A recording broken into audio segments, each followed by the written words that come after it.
చాలామంది మిమ్మల్ని ప్రోత్సహించి మీలోని ప్రతిభని గుర్తించారు. అవును. అందులో ఎక్కువగా చెప్పేది ఇళయరాజా గారి పేరు. వారితో మీ ఇళయరాజా గారు. దానికి ముందు నేను చెప్పాలంటే మొదటి కృతజ్ఞత రాజ్కోట్ గారికి పెడుతుందండి. రాజ్కోట్ గారితో అనుబంధం ఏంటంటే చక్రవర్తి గారి దగ్గర నేను 83లో జాయిన్ అయ్యానండి. 82, 81, 80 మిడిల్ వరకు, అంటే 80, 81, 82 నేను ఎంఎస్ విశ్వనాథం గారి దగ్గర వర్క్ చేయడానికి అవకాశం దొరికింది అసిస్టెంట్గా. దానికి లీడ్ వచ్చేసి నా యొక్క సినీ జీవితం ఆరంభించింది, నన్ను నటుడిగా ఆరంభించిందే దాసనారాయణరావు గారు. 76లో అనుకుంటాను. ఆల్మోస్ట్ రంగూన్ రౌడీ అండి, ఇయర్ కరెక్ట్గా గుర్తులేదు. రంగూన్ రౌడీ ముందు అత్తవారిల్లు అనే ఒక చిత్రంలో చిన్న క్యారెక్టర్, తర్వాత ధవళ సత్యం గారితో జాతర అనే ఒక సినిమా, దాంట్లో ఒక చిన్న క్యారెక్టర్. అప్పటి నుంచి మద్రాసుతో అనుబంధం ఏర్పడిందండి. ఆ టైంలో నేను మన విజయవాడ ఘంటసాల మ్యూజిక్ కాలేజీలో సంగీతం నేర్చుకుంటూ పేరుకి స్కూల్కి వెళ్తూ చేస్తున్న సమయంలో దాసనారాయణరావు గారు పరిచయం చేస్తే ఓ 4 సినిమాలు యాక్ట్ చేస్తూ మద్రాసు రావటం వెళ్ళటం.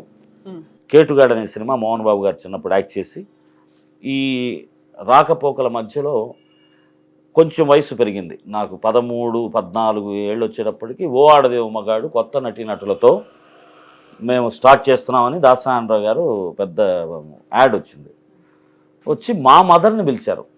అంటే హీరో తల్లిగా కొంచెం గయ్యాళి క్యారెక్టర్, షహీదా గారిని పిలవండి అని చెప్పేసి దాసనారాయణరావు గారు చెప్తే అమ్మ నాన్నతో పాటు నేను వెళ్ళాను. వెళ్తే మా స్క్రీన్ టెస్ట్ ఇమీడియట్గా ఒక గెటప్ వేశారు మదర్కి. మా మదర్ క్యారెక్టర్ కన్ఫామ్.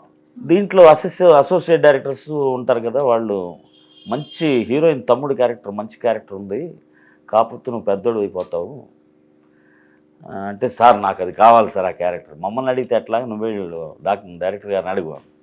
ఆయన దగ్గరికి వెళ్ళి అడగడానికి భయం. వెళ్ళి నిలబడ్డా ఎదురుగా.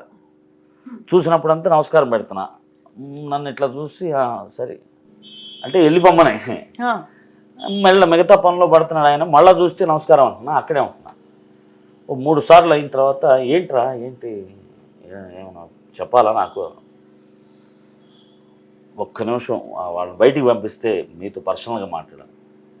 సరే ఒక్క నిమిషం బయటికి వెళ్ళినాడు ఏంటో అడుగుతాడంట అని చెప్పి అనేటప్పుడు అసిస్టెంట్స్ బయటికి వెళ్ళటం, బొక్క బోర్ల పడ్డా కాళ్ళ మీద. మీరు ఏం చేస్తారో తెలియదు గురుగారు, ఈ సినిమాలో నేను యాక్ట్ చేయాలని. నువ్వు పెద్దోడు అవుతావురా, నీ క్యారెక్టర్కి నీకన్నా చిన్న కుర్రోడు ఉండాలి, మీరు లైట్గా నూనె మీసాలు వస్తున్నాయిరా, మీరేం చేస్తారో తెలియదు గురుగారు అని ఏడ్చేశాను. ఏడ్చి అడిగేటప్పుడు సరే సరే సరే నువ్వు బాధపడబాక, నన్ను టెన్షన్ పెట్టబాక, నువ్వు మళ్ళీ సాయంత్రం రా అని చెప్పేసి నన్ను సాయంత్రం రమ్మన్నారు. సాయంత్రం వచ్చేసేటప్పటికి నేను నిలబడితే మళ్ళీ గెటప్స్ ఏదో వేసి సరే ఓకే అన్నారు. అది చాలా ఆనందం వేసింది, నా లైఫ్కి టర్నింగ్ అది అడగటం కూడా. ఆ సినిమాకి ఎంఎస్ విశ్వనాథం గారు మ్యూజిక్. సో పూజ రికార్డింగే ఈ కుర్రోడు యాక్ట్ చేసి, నేను యాక్ట్ చేసే క్యారెక్టరు అప్పగింతల పాట. ఇవ్వాలని ఉంది ఏదో ఇవ్వాలని ఉంది మా అక్క కన్నా నీకివ్వడానికి, ఇంకేముంది నాకు ఇంకేముంది నాకు ఇంకేముంది.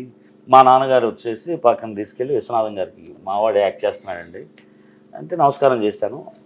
బాగుండు నా వీడు పాడతాడు అని చెప్పేసి అన్నారు ఈయన. అంటే ఏం పాడతాను అంటే గులాం అలీ గజల్స్ పాడతానండి.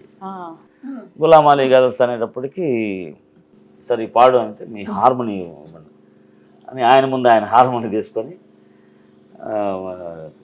మన హంగామా క్యూం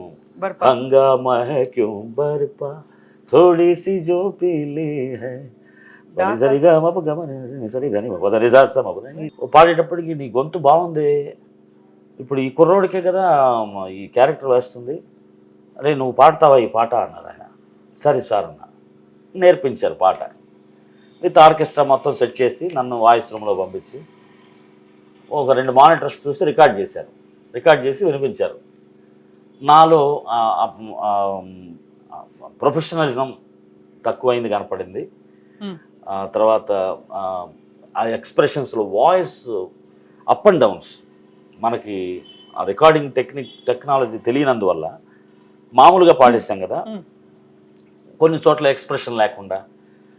అంటే నువ్వు వాయిస్ బాగుంది కానీ మిగతావన్నీ నేర్చుకుంటే నీ వాయిస్ సినిమాకి పనికి వస్తుంది అని చెప్పారన్నమాట విశ్వనాథం గారు.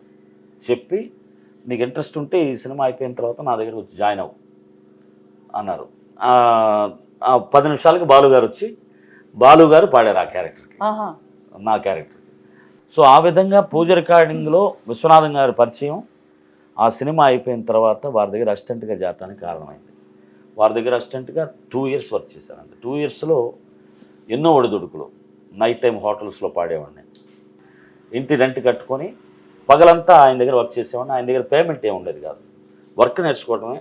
మిగతా టైంలో కాళ్ళు నొక్కటం, మ్యూజిషియన్స్కి వాళ్ళకి టిఫిన్ తెచ్చిపెట్టడం, ఆకు ఒక్క తెచ్చిపెట్టడం, అదంతా చాలా హ్యాపీగా ఉండేది. రీ రికార్డింగ్ ఎలా చేస్తున్నారు, బ్యాలెన్సింగ్ ఎలా చేస్తున్నారు, ఏ సిచ్యుయేషన్కి ఎటువంటి ఇన్స్ట్రుమెంట్స్ యూజ్ చేస్తున్నారు అనేది ఒక పెద్ద కోర్స్ అది. అవన్నీ కూడా మ్యూజిక్ డైరెక్టర్కి కావాల్సినవి ఎన్ని ఉన్నాయో అవన్నీ నేర్చుకోవడానికి అవకాశం కల్పించింది. ఎక్కడైతే అక్కడ నుంచి సరిగ్గా ఎదుగుదల లేదనేది విశ్వనాథం గారికి తెలుసు అన్నది నాకు తెలియదు. అసిస్టెంట్స్ మధ్య ఒక తెలుగు కుర్రవాడు తమిళ భాష తెలియనందువల్ల పడుతున్నటువంటి పాటలు వాడిని ఎంకరేజ్ చేయట్లేదు మిగతా వాళ్ళు అందరూ అనేది ఆయన గమనించాలనేది, ఆయన గ్రహించాలని నాకు తెలియదు. ఈ సమయంలో మా బ్రదర్ కోసం అవకాశం తబలిస్తూ తన కోసం చక్రవర్తి గారి దగ్గరికి వెళ్ళి మేము ఇద్దరం నేను పాడి తను వాయిస్తే నువ్వెక్కడ పని చేస్తున్నావు అన్నారు ఆయన. నేను విశ్వనాథం గారి దగ్గర అసిస్టెంట్గా వర్క్ చేస్తున్నాను సార్, నువ్వు వస్తావు నా దగ్గరికి అన్నారు. విశ్వనాథం గారు చెప్తే వస్తాను సార్, ఆయనే నన్ను మద్రాసు పిలిపించింది.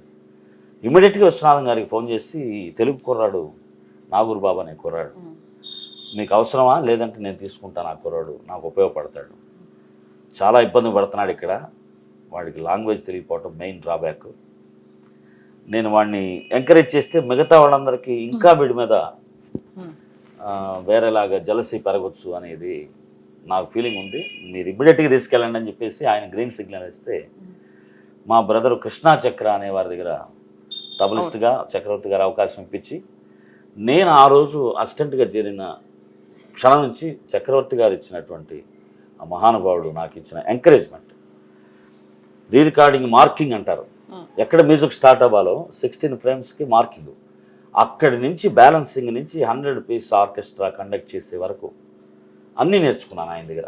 ఎప్పుడైనా ఎక్కడైనా మీ చేతిలోనే వార్తా ప్రపంచం, మీ మొబైల్లో, మీ కంప్యూటర్లో, మీ టీవీలో. సాక్షి టీవీ డిజిటల్ ప్రసారాల కోసం లాగిన్ అవ్వండి www.youtube.com/సాక్షి టీవీ. సబ్స్క్రైబ్ సాక్షి టీవీ యూట్యూబ్ ఛానల్.